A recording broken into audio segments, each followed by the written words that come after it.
रामकृष्ण हरी.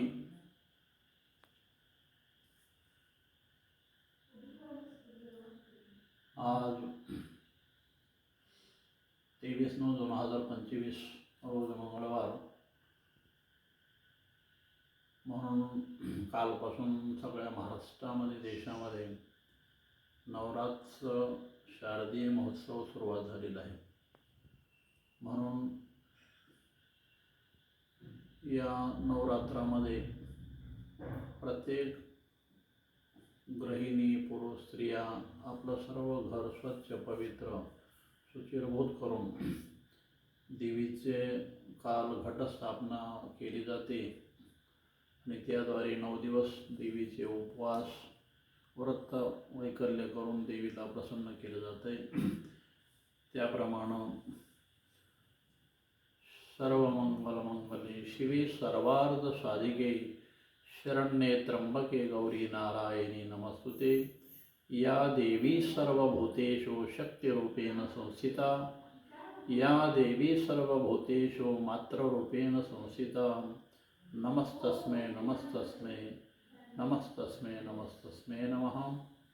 म्हणून असणारं कालपासून ज्या देवीचे 9 नाव आहेत, 9 स्वरूप आहेत, ते असणारं ग्रंथामध्ये वर्णन केलेलं आहे.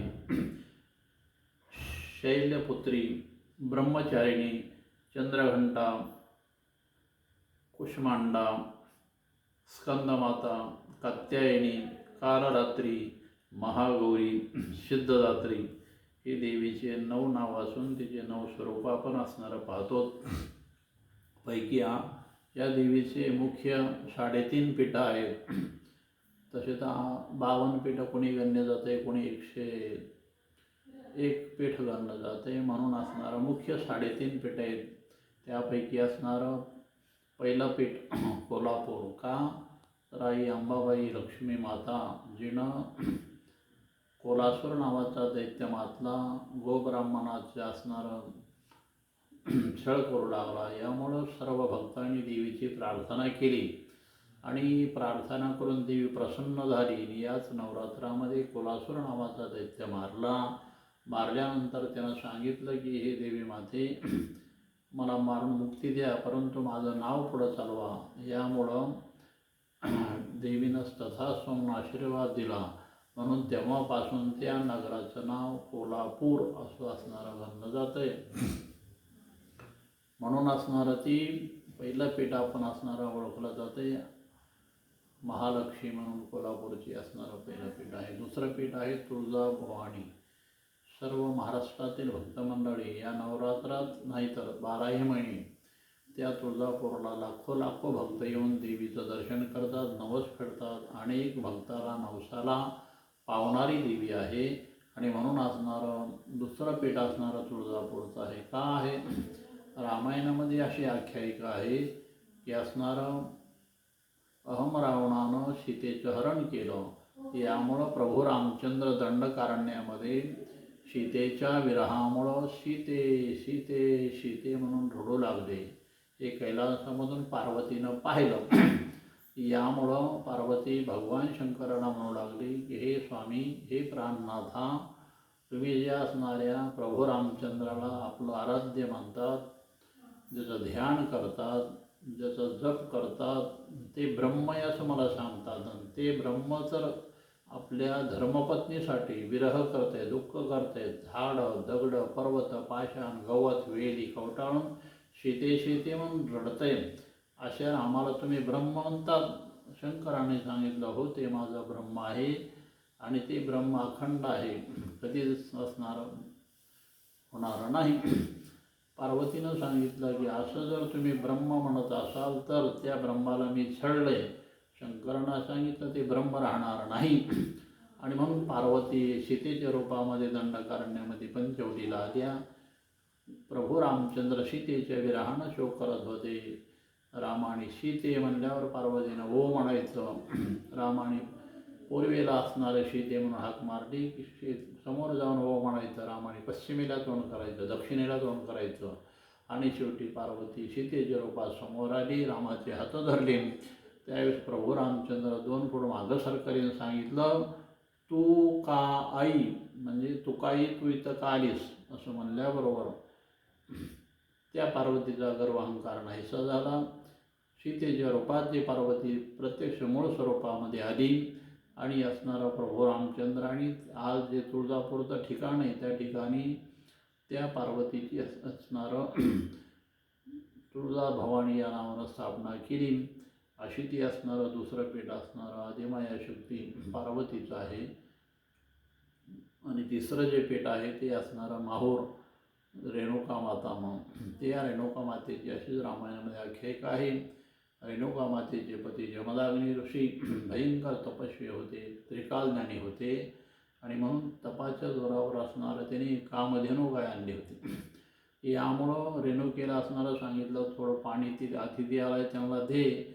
अतिथीला असणारं पाणी न दिल्यामुळं जमदाग्नी ऋषीला राग आला. रागाच्या भरामध्ये सांगितलं त्यांचे जे 5 मुलं होते की तुम्ही तुमच्या आईचा वध करा. मुलांनी सांगितलं बाबा ही आमची आई आहे, हिला मारू शकत नाही. जमदाग्नीनं सांगितलं तुम्ही प्रेतवत व्हाल म्हणून ताबडतोब त्यांच्या मुखातून निघालेल्या वज्र नावाच्या वाणीनं 5ही मुलं प्रेतवत पडले. यामुळं एवढा क्रोध जमदाग्नीला होता आणि म्हणून असणारं पुढं भगवान शंकराचे शिष्य असणारं सेवा करणारे परशुराम जमदाग्नीचाच मुलगा कैलासामध्ये सेवेला गेले होते. गणपतीला प्रसन्न करून घेतलं होतं. गणपतीनं परशु नावाचं कुऱ्हाड त्यांना त्या असणारं शस्त्र मग दिलं होतं. भगवान शंकरांनी असणारं हरकोदंड दिलं होतं. परशुराम परत आले. जमदाग्नीनं सांगितलं तुम्ही असणारं तुमच्या आईचा वध करा. क्षणाचा विलंब न करता परशुरामाने आईचं मुंडकं उडवलं. जमदाग्नी प्रसन्न झाले. परशुरामा काय मागायचे ते माग असं म्हणल्यावर परशुरामाने सांगितलं माझ्या 5ही भावाचं प्रेतत्व नाहीसं करा, जिवंत करा आणि माझ्या आईला मी मारले याची आठवण होऊ नये, तिला जिवंत करा. तथास्तु म्हणून आशीर्वाद दिल्याबरोबर 5ही मुलं प्रेतत्वातून उठले, जागे झाले. परशुरामानं आईचं मुंडकं असणारं धडाला लावल्याबरोबर आई झोपेतून उठावी तसे उठली आणि असणारा आईनं आशीर्वाद दिला. त्रिभुवनामध्ये विजयी होशील असं म्हणून परशुरामानं 21 वेळा पृथ्वीने क्षेत्रे केली आणि म्हणून शेवटी जनक राजाच्या मिथिला नगरीमध्ये गेले. अंगणामध्ये हरकोदंड नावाचं धनुष्य ठेवलं. सीतेनं तेच धनुष्याचा घोडा करून अंगणात फिरू लागली, गलोरी फिरू लागली.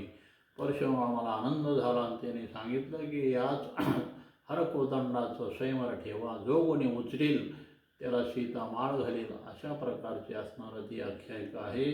आणि जमदग्नीचा क्रोध परशुरामाकडे आला, परशुरामाचा क्रोध रामाकडे आला आणि रामाने त्या क्रोधामुळं 10 तोंडाचा अहम रावण मारला. दसऱ्या दिवशी आपण असणारा तो 10 तोंडाचा रावण जाळतोच ना मारतो तशा प्रकारे. तिसरं जे पीठ आहे ते असणारं सप्तसंजीवनीची असे असणारं ते अर्धपीठ असणारं. अशा प्रकारे असणारं पहिलं पीठ कोल्हापूर, दुसरं तुळजापूर आणि तिसरं माहूर आणि अर्धपीठ असणारं सप्तसंजीवनीची. अशा असणाऱ्या नवरात्रामध्ये आपण त्या 9 देवीच्या स्वरूपाची आराधना, तपस्या, साधना, उपवास, व्रत वैकल्य करून त्या देवीला प्रसन्न करून घेतो. अशा प्रकारे असणारं देवीचं महत्त्व आहे. आणि म्हणून असणारं आजचा हा छोटोखानी व्हिडिओ आपल्या असणाऱ्या सर्व भक्तापर्यंत पोहोचावा अशी अपेक्षा झाली. या नवरात्रामध्ये हा व्हिडिओ केला. यामुळे या व्हिडिओला आपल्याला आवडला असेल तर या ठिकाणी असणारं लाईक करा, शेअर करा, सबस्क्राईब करा आणि आपल्या असणाऱ्या प्रतिक्रिया असणारा मोबाईलद्वारे आपणास कळवा अशी विनंती करतो. सर्वाला असणारं या नवरात्रीच्या लाख लाख शुभेच्छा. आपलं सर्वांचं जीवन देवी कृपेनं सुखाचं, समाधानाचं, आनंदाचं जावं अशी प्रार्थना आदिमाया शक्ती देवीकडे करतो आणि याच ठिकाणी वाणीला विराम देतो. रामकृष्ण हरी. सर्व मंगलमंगली शिवे सर्वार्थ साधिके शरण्ये त्र्यंबके गौरी नारायणी नमस्तुते नमस्तुते नमस्तुते.